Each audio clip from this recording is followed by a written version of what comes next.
नमस्कार दोस्तों, कृष्णा एकेडमी के यूट्यूब चैनल पर आप सभी का एक बार फिर से हार्दिक स्वागत है।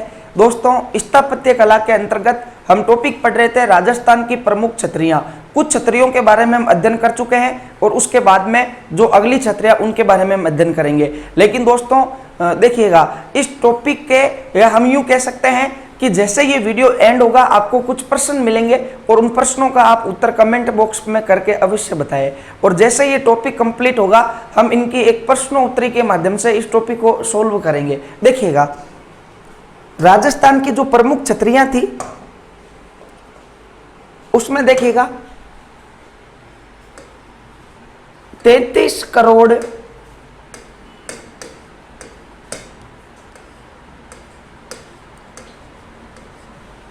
देवी देवताओं की 33 करोड़ देवी देवताओं की साल है। देखिएगा, ये बहुत इंपॉर्टेंट प्रश्न है। कई बार ये एग्जाम्स में पूछा गया है कि राजस्थान में 33 करोड़ देवी देवताओं की साल कहां पर स्थित है। और देखिएगा, राजस्थान में एक 33 करोड़ देवी देवताओं का मंदिर भी है, लेकिन एग्जाम में एक तो दबाव पहले रहता है और जैसे अपने को 33 करोड़ दिखते हैं और आप आंख मीच कर उसमें उत्तर लगा देते हो, कभी गलत हो गया, ठीक है, जबकि इसको आपको अच्छे से याद करना है। दोस्तों, एक तो होता है 33 करोड़ देवी देवताओं की साल और एक है 33 करोड़ देवी देवताओं का मंदिर। आज हम उन दोनों के बारे में अध्ययन करेंगे। सबसे पहले आप देखिएगा, ये 33 करोड़ देवी देवताओं की साल है क्या और ये राजस्थान में कहाँ स्थित है। तो देखिएगा, 33 करोड़ देवी देवताओं की साल मंडोर जोधपुर में स्थित है। बताओ, 33 करोड़ देवी देवताओं की साल कहाँ स्थित है। तो हम यूं कह सकते हैं कि मंडोर जोधपुर में स्थित है। अब देखिएगा, आपको एग्जाम में ऐसे भी पूछा जा सकता है कि 33 करोड़ देवी देवताओं की साल ने पूछकर ऐसा भी पूछा जा सकता है कि राजस्थान में गैलरी ऑफ हीरोज कहां पर है। क्योंकि दोस्तों 33 करोड़ देवी देवताओं के मंदिर को हिंदी में गैलरी ऑफ हीरोज कहा जाता है। देखिएगा, इसी को हम यूं कह सकते हैं, 33 करोड़ देवी देवताओं के मंदिर को बताओ क्या कहा जाता है, gallery of heroes. Gallery of heroes, इन दोनों का एक ही मतलब है, ठीक है। गैलरी ऑफ हीरोज इंग्लिश में कहा गया है और हिंदी में इसको क्या कहते हैं, 33 करोड़ देवी देवताओं की साल कहा जाता है। अब देखिएगा, 33 करोड़ देवी देवताओं की साल है क्या, ठीक है। देखिएगा दोस्तों, मंडोर जोधपुर में आपको इस प्रकार एक पहाड़ी मिलेगी। मंडोर जोधपुर में बताओ इस प्रकार की क्या बनी हुई है, एक पहाड़ी बनी हुई है। और दोस्तों देखिएगा, वैसे हिंदुस्तान के मंदिरों की खासियत होती है कि आप हनुमान जी के दर्शन करने जाओ, वहां आपको तेजा जी, ठीक है, आपको रामदेव जी, वहीं पर सारी माता जी, एक मंदिर में शिव जी, सारे भगवान मिल जाते हैं। लेकिन राजस्थान में एकमात्र ऐसी जगह जहां पर लगभग सारे देवी देवता और सारे भगवान विराजमान है, इसलिए इसको 33 करोड़ देवी देवताओं की साल कहा जाता है। लेकिन आप एक चीज ध्यान रखिएगा, जो देवी देवता होते हैं वो 33 करोड़ नहीं होते हैं, वो 33 कोटि होते हैं। ये महाभारत में लिखा गया था कि 33 कोटि देवी देवता है, और जब उसका संस्कृत से हिंदी में अनुवाद किया गया था तो कोटि का अनुवाद करते समय गड़बड़ हो गई थी और वहीं से ये करोड़ गिना जाने लगा, ठीक है। जबकि वास्तव में कितने करोड़ देवी देवता है, कितने कोटि है, 33, ठीक है। तो आप ध्यान रखिएगा, यहां पर आपको इस प्रकार के देखिएगा खूब सारे भगवान मिलेंगे। यदि आपको खूब सारे देवी देवताओं को और सारे भगवानों को एक साथ देखना है तो आप यहाँ की यात्रा अवश्य करें। 33 करोड़ देवी देवताओं की साल कहा जाता है इसे।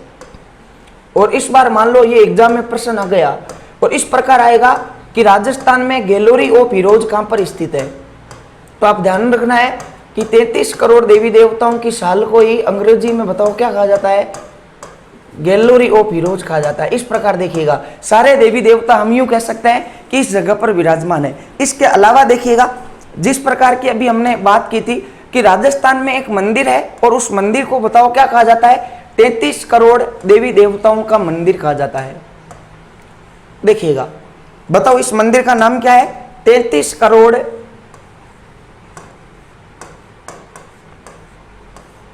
देवी देवताओं का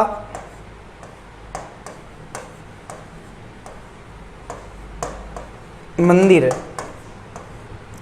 33 करोड़ देवी देवताओं का मंदिर। दोस्तों, यदि आपसे यूं कहा जाए कि राजस्थान में 33 करोड़ देवी देवताओं का मंदिर कहाँ स्थित है, तो आपका उत्तर होना चाहिए बीकानेर में स्थित है। बताओ 33 करोड़ देवी देवताओं का मंदिर कहाँ स्थित है? हम यूं कह सकते हैं कि बीकानेर में स्थित है। अब देखिएगा किस प्रकार ये मंदिर की स्थापना यहाँ पर की गई थी। दोस्तों बीकानेर के एक शासक थे जिनका नाम था महाराजा अनूप सिंह। महाराजा अनूप सिंह औरंगजेब के मुगल सूबेदार थे और औरंगजेब ने अनूप सिंह को दक्षिण भारत में भेजा था। उसी समय औरंगजेब ने एक अभियान चलाया था और उस अभियान का नाम था मंदिर तोड़ो अभियान, जिसके तहत हिंदुस्तान के सभी हिंदू देवी देवताओं के मंदिर तोड़े जाने थे।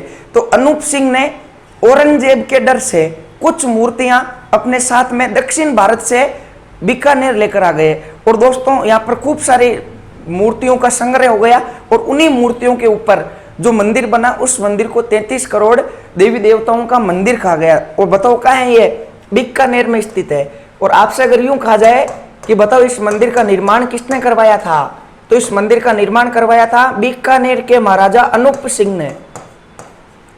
बीकानेर के महाराजा अनूप सिंह ने इस मंदिर का बताओ क्या करवाया था?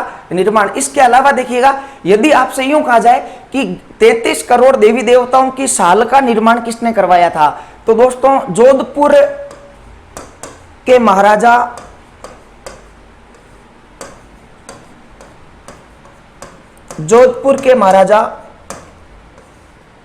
अनूप सिंह ने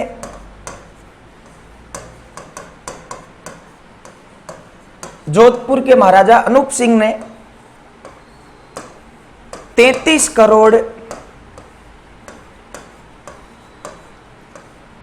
देवी देवताओं की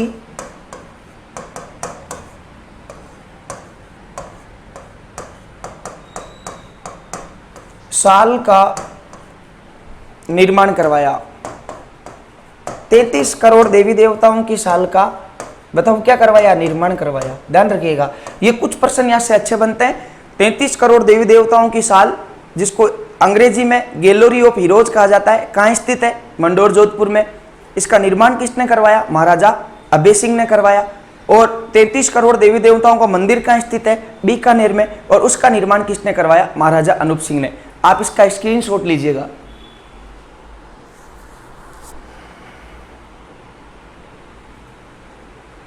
इसके बाद में देखिएगा राजस्थान की प्रमुख छतरियों में या राजस्थान के प्रमुख स्मारकों में एक स्मारक आता है और दोस्तों उसका नाम है महाराणा प्रताप का स्मारक।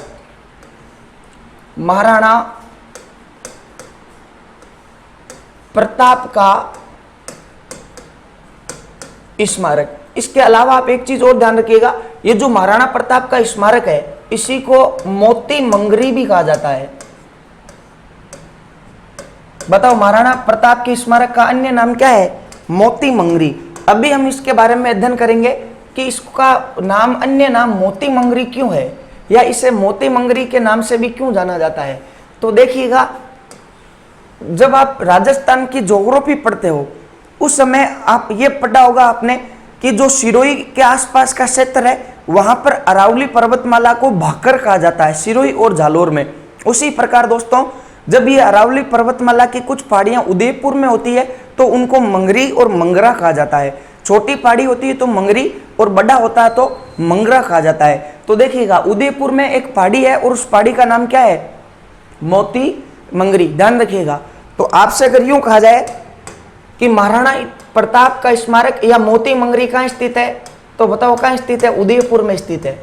अब देखिएगा ये मोती मंगरी है किस प्रकार की, अभी हमने पढ़ा था एक पहाड़ी, एक छोटी सी पहाड़ी है उदयपुर में और उसके ऊपर इनका स्मारक बना हुआ है। देखिएगा इस प्रकार एक पहाड़ी है और दोस्तों इसी पहाड़ी के पास में एक गार्डन है। इसी पहाड़ी के पास में एक गार्डन बना हुआ है, ध्यान रखिएगा। और उस गार्डन को कहा जाता है रॉक गार्डन। बताओ गार्डन का नाम क्या है? रॉक गार्डन है। और देखिएगा इस रॉक गार्डन के इधर ये पहाड़ी है आगे देखिएगा ये जो पहाड़ी है इस पहाड़ी के ऊपर आपको महाराणा प्रताप दिखेंगे चेतक घोड़े पर सवार। ये देखिएगा महाराणा प्रताप है और वो बताओ किस पर सवार है? चेतक पर। हम यूं कह सकते हैं इस प्रकार का देखिएगा। इसके अलावा दोस्तों ये बताओ कौन है? चेतक है, महाराणा प्रताप का घोड़ा। और बताओ चेतक पर कौन सवार है? महाराणा प्रताप सवार है, महाराणा प्रताप। अब देखिएगा इसके बाईं तरफ हम यूं कह सकते हैं महाराणा प्रताप का एक सेनापति था जिसने हल्दी घाटी के युद्ध में सेना के अग्रभाग अर्थात हरावल भाग का नेतृत्व किया था और इनका नाम था हाकिम खां सूर। हाकिम खां सूर या इन्हीं को हाकिम खां सूरी भी कहा जाता है। और देखिएगा इस पहाड़ी के दाएं तरफ महाराणा प्रताप के हमशक्ल झालाबीदा का स्मारक है, झालाबीदा का स्मारक है। देखिएगा जब हल्दी घाटी का युद्ध हुआ था और चेतक का एक पांव कट चुका था मर्दाना हाथी से या मर्दाना हाथी के सूंड में लगे खंजरों से, उस समय महाराणा प्रताप का जो हमशक्ल था झालाबीदा, उन्होंने महाराणा प्रताप का राजमुकुट धारण किया था और जो वीर गति को प्राप्त हुआ था उन्हीं का स्मारक दोस्तों इसके राइट साइड में लगा हुआ है, हम यूं कह सकते हैं। आप देखिएगा इसका स्मारक, इसका स्क्रीनशॉट लीजिएगा।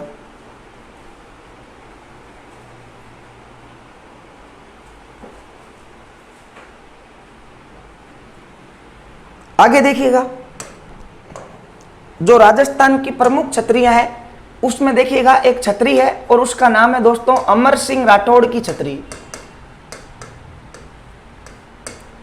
अमर सिंह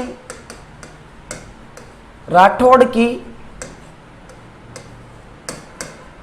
छतरी। यदि राजस्थान में किसी भी व्यक्ति को यदि वीरता की दृष्टि से देखा जाता है तो दोस्तों मारवाड़ के इतिहास में जो वीर पुरुष पैदा हुआ था उसका नाम बताओ क्या था? अमर सिंह राठौड़। आज भी मारवाड़ और जो नागौर के आसपास का क्षेत्र है वहां के जो वीरता के गीत गाए जाते हैं उन गीतों में अमर सिंह राठौड़ का नाम आज भी बड़ी श्रद्धा और बड़ी इज्जत के साथ लिया जाता है। सबसे पहले आप देखिएगा अमर सिंह राठौड़ की जो छतरी है वो किस जगह पर स्थित है, तो देखिएगा अमर सिंह राठौड़ की जो छतरी है दोस्तों वो नागौर दुर्ग में स्थित है, नागौर दुर्ग है। और बताओ नागौर दुर्ग कहाँ स्थित है? नागौर में स्थित है। देखिएगा इनकी छतरी किस प्रकार, देखिएगा आप जब नागौर दुर्ग की यात्रा करोगे तो दोस्तों उसमें आपको एक तालाब मिलेगा, जैसा कि हमने पहले भी पढ़ा था। नागौर दरबार के दौरान जो मुगल बादशाह अकबर थे उन्होंने एक तालाब का निर्माण करवाया था और उस तालाब का नाम बताओ क्या था? शुक्र तालाब। क्योंकि अकबर ने अपना उद्देश्य बताया था अकाल राहत कार्य हेतु और उस दौरान जो तालाब बनवाया था उसका नाम बताओ क्या था? शुक्र तालाब। देखिएगा इस शुक्र तालाब के किनारे एक छतरी बनी हुई है, बताओ शुक्र तालाब के किनारे क्या बनी हुई? एक छतरी। और उसी छतरी को दोस्तों अमर सिंह राठौड़ की छतरी कहा जाता है। देखिएगा अमर सिंह राठौड़ कौन था और इनकी छतरी नागौर दुर्ग में क्यों स्थित है, जबकि ये तो मारवाड़ के राज परिवार के सदस्य थे। तो आप देखिएगा अमर सिंह राठौड़ कौन था दोस्तों? मारवाड़ रियासत के एक महाराजा हुआ करते थे जिनका नाम था गज सिंह। बताओ मारवाड़ के महाराजा कौन थे? गज सिंह। इन गज सिंह के दो पुत्र हुए थे। बड़े पुत्र का नाम था अमर सिंह राठौड़, अमर सिंह राठौड़, और छोटे पुत्र का नाम था जसवंत सिंह प्रथम। बताओ छोटे पुत्र का नाम क्या था? जसवंत सिंह प्रथम था। अब ऐसा कहा जाता है कि जो गज सिंह का ये बड़ा बेटा था वो शुरू से उदंडी था और अपने पिता की बातें कभी नहीं मानता था, जबकि हमने ये सुना है कि राजस्थान के इतिहास में वही पिता की गद्दी का हकदार होता था जो उसका बड़ा पुत्र होता था। तो जोधपुर का वास्तविक हकदार तो कौन था? अमर सिंह राठौड़। लेकिन ऐसा कहा जाता है कि गज सिंह ने एक मुस्लिम महिला के साथ विवाह किया था जिसका नाम था अनारा बेगम, और उस अनारा बेगम को परेशान कौन करता था? अमर सिंह राठौड़, और ये उदंडी भी था। इसलिए गज सिंह ने अमर सिंह राठौड़ को मारवाड़ की भूमि से देश निकाला दे दिया और अपना उत्तराधिकारी घोषित बताओ किसको किया? जसवंत सिंह प्रथम को किया था। अमर सिंह राठौड़ मुगल बादशाह शाहजहां के पास में चले गए और वहीं पर रहते हुए अपना अंतिम समय, अपना जो समय है वो गुजारने लगे थे। लेकिन ऐसा कहा जाता है कि एक बार मत्तीरे को लेकर राड़ हुई थी 1644 में बीकानेर और नागौर के मध्य। उस समय बीकानेर के शासक महाराजा कर्ण सिंह हुआ करते थे। जब नागौर में मतीरे की राड़ हुई, उसके बारे में अपन मारवाड़ के इतिहास में अध्ययन करेंगे। जैसे ही अमर सिंह राठौड़ के पास में सूचना गई तो अमर सिंह राठौड़ सांझा से छुट्टी लेना चाहते थे, सांझा से मुलाकात करना चाहते थे। और सांझा का साला जो मीर बख्शी भी था, मुगल साम्राज्य में एक पोस्ट होती थी मीर बख्शी, और उसका नाम था सलावत खां। तो अमर सिंह राठौड़ बार बार सलावत खां के पास जाता है कि मुझे छुट्टी लेनी है और मुझे नागौर जाना है, लेकिन सलावत खां का अच्छा दोस्त था बीकानेर का कर्ण सिंह, और कर्ण सिंह ने सलावत खां को मना कर दिया था कि अमर सिंह राठौड़ तेरे पास में छुट्टी लेने के लिए आएगा, लेकिन तू उसे मना करना और सांझा से मिलने मत देना। तो मीर बख्शी सलावत खां ने अमर सिंह राठौड़ को सांझा से मिलने नहीं दिया।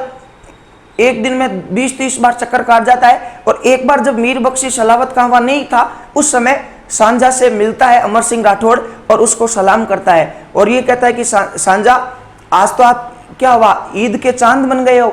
लेकिन दोस्तों सांझा ने कहा था कि अमर सिंह राठौड़, मैं कितना भी चांद हूं, लेकिन मैं तेरे लिए अमावस को भी निकलने के लिए तैयार हूं। इतना खौफ था। सांझा से छुट्टी ले ली अमर सिंह राठौड़ ने, और जैसे ही छुट्टी लेकर बाहर निकलने लगे तो मीर बख्शी सलावत खां ने इनको गंवार कहकर पुकार दिया था। इससे नाराज होकर इन्होंने अपनी तलवार से मीर बख्शी सलावत खां की भरे दरबार में गर्दन काट दी थी, और फिर इनके पीछे पूरे मुगल सैनिक लगे। गेट बंद कर दिए गए, लेकिन ये अपने घोड़े को लेके और आगरा दुर्ग के दीवारों से कूद गए थे, ऐसा कहा जाता है। फिर भी दोस्तों ऐसा कहा जाता है कि कुछ समय बाद सांझा ने अमर सिंह राठौड़ के साले को ये लालच दिया था कि यदि आप अमर सिंह राठौड़ को मेरे पास पकड़ के लाते हो तो मैं आपको एक बहुत बड़ी जागीरी दूंगा। और वो साला अमर सिंह राठौड़ को समझा के जैसे तैसे मुगल बादशाह सांझा के पास ले आता है। अब दोस्तों उस समय एक नियम था, जो भी मुगल बादशाह के दरबार में पेश होता था उसको गर्दन झुकाकर रेस्पेक्ट करनी पड़ती थी। अब पहले ही उनकी प्लानिंग थी, जहां पर अमर सिंह राठौड़ आकर खड़ा होना था उसके ऊपर खंजर लगाया गया था, और जैसे ही अमर सिंह राठौड़ ने यूं गर्दन झुकाई और ऊपर से वो खंजर उनके आके गिरता है, और इसकी वजह से अमर सिंह राठौड़ मारे गए। और उनकी छतरी कहां पर स्थित है, यहाँ पर। इनके बारे में मारवाड़ के इतिहास में विस्तृत रूप से अध्ययन करेंगे, देखिएगा। और इसके अलावा दोस्तों जो राजस्थान की प्रमुख छतरियां हैं उसमें देखिएगा एक छतरी है और उसका नाम है पद्मा पीर की छतरी। पद्मा पीर की छतरी देखिएगा। पद्मा पीर की छतरी राजस्थान में कहां स्थित है, देखिएगा। पद्मा पीर की छतरी दोस्तों राजस्थान में स्थित है घाघरोन दुर्ग में।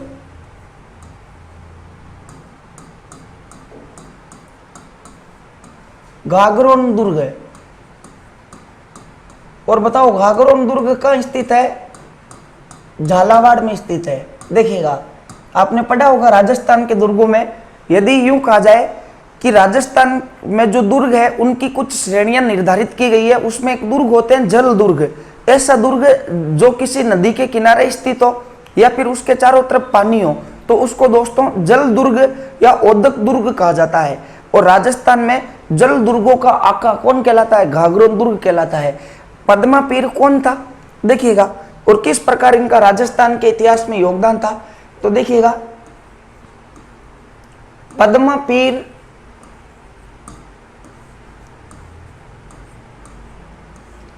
एक महतवाल वैश्य था। देखिएगा सबसे पहले कि पद्मा पीर थे कौन, तो दोस्तों इनकी जाति थी मेहतावल, और मेहतावल में कौन से थे, ये वैश्य थे अर्थात ये व्यापारी थे, जिनकी गर्दन कटने के बावजूद भी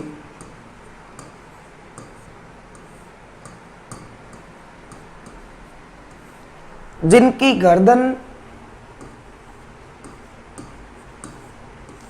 कटने के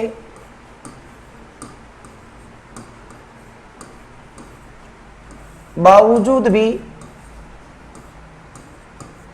दुश्मनों से लड़ते रहे। गर्दन कटने के बावजूद भी दुश्मनों से लड़ते रहे थे, ऐसे बताओ कौन थे, पद्मा पीर थे।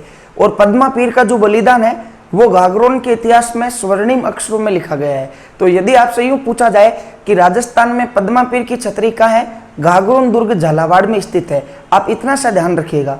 इसके बाद में देखिएगा जो राजस्थान की प्रमुख छतरियां हैं उसमें देखिएगा कुछ छतरियां हैं जिनको अमरगढ़ की छतरियां कहा जाता है।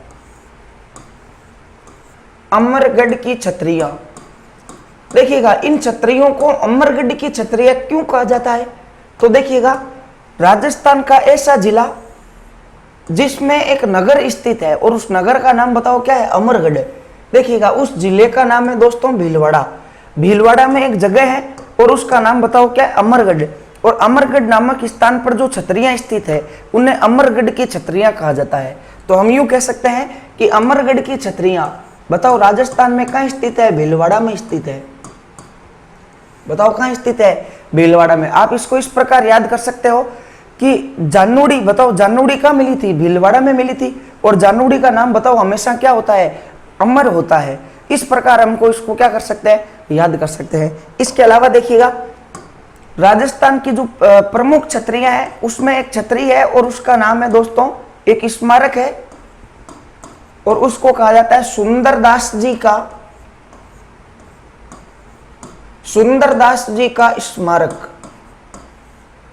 देखिएगा राजस्थान में सुंदरदास जी का स्मारक किस प्रकार पद्धति में बना हुआ है, कहां स्थित है और ये जो सुंदरदास जी थे ये कौन थे? देखिएगा सुंदरदास जी का स्मारक सबसे पहले देखिएगा राजस्थान में स्थित कहां है?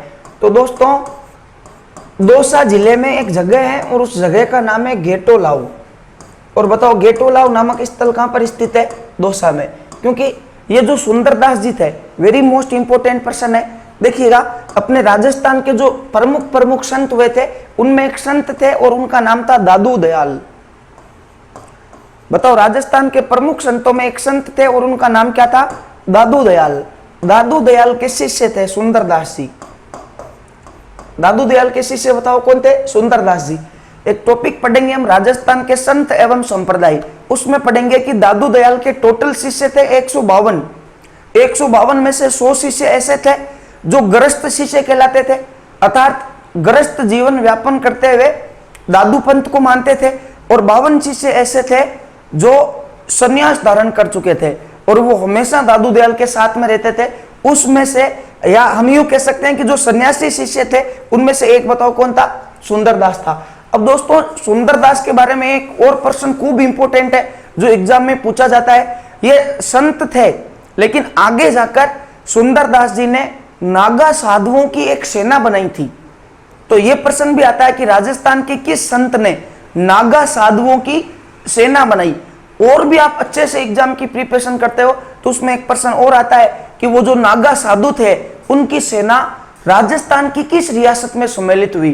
तो दोस्तों दौसा वाला जो पार्ट है वो जयपुर रियासत के अधीन में आता था और जो सुंदरदास जी ने नागा साधुओं की सेना बनाई थी वो हम यूं कह सकते हैं जयपुर रियासत में सैनिक बन गए थे। देखिएगा इन्होंने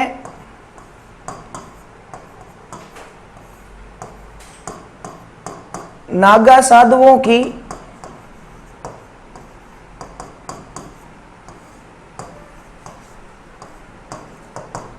सेना बनाई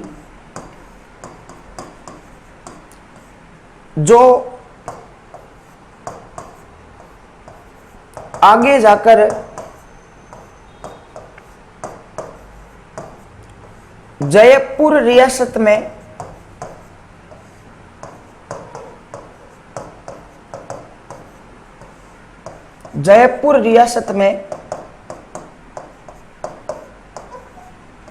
बताओ क्या बन गए? सैनिक बन गए। बताओ जयपुर रियासत में क्या बन गए? सैनिक बन गए। ये दोस्तों सुंदरदास जी का स्मारक था।